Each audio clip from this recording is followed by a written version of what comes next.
ఈ రోజు ఇక్కడికి నేను వచ్చాను. చాలా ఎన్నికల్లో నేను పోటీ చేశాను. ఇది 9వ ఎమ్మెల్యే అయ్యాను.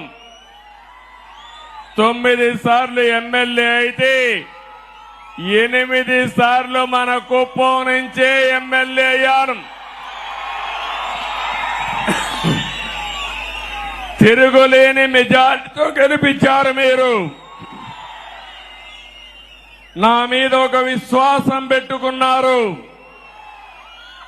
నేను వచ్చినా రాకపోయినా ఎన్నికల్లో మేము అండగా ఉంటామని మీ నిజాయితీ నిరూపించారు. నాకు మళ్లీ జన్మ అనేది ఉంటే కుప్పం ముద్దు బిడ్డగానే పుడతాను, మీ సేవ కోసమే ఉంటాను.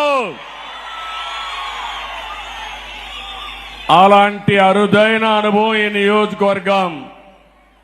ఈసారి ఎన్నికలు జరిగాయి. 164 మంది ఎమ్మెల్యేలు గెలిపించారు. వైఎస్ఆర్ కాంగ్రెస్ పార్టీని చిత్తుగా ఓడించారు. 11 సీట్లే గెలిచారు. అంటే ప్రజాస్వామ్యంలో ఎవరైనా సరే విర్రవీగితే ఇదే గతి పడుతుందని ప్రజలు నిరూపించారని చెప్పి నేను మీ అందరికీ తెలియజేస్తున్నా.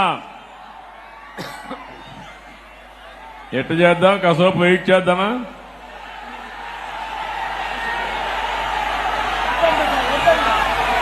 కంటిన్యూ చేద్దామా? 2 నిమిషాలు వెయిట్ చేద్దామా?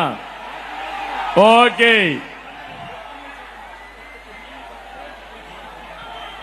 అలాంటిది మొన్న జరిగిన ఎన్నికల్లో ఒక హిస్టారికల్ ఎన్నికలు జరిగాయి. మన చిత్తూరు పార్లమెంటు చూస్తే 7 అసెంబ్లీలకు 7 గెలిపించి తిరుగులేని మెజారిటీ ఇచ్చారు మీరందరూ.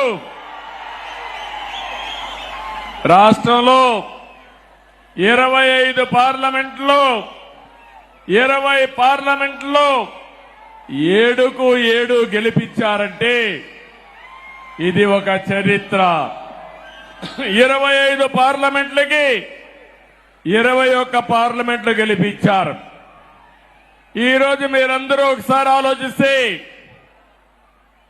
ఈ యొక్క వైఎస్ఆర్ కాంగ్రెస్ పార్టీ ఒక అరాచక పార్టీ. అలాంటి పార్టీని ఇంటికి పంపించడానికి తెలుగుదేశం, జనసేన,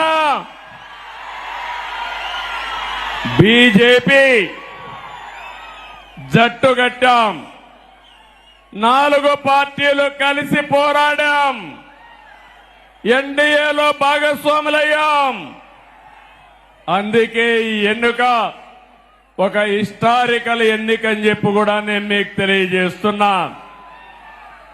ఇంకో పక్క ఈ ఎన్నిక ద్వారా రాష్ట్ర ప్రజల యొక్క భవిష్యత్తుని తీరగా రాయబోతున్నామని మరొక్కసారి మీకు విజ్ఞప్తి చేస్తున్నాను.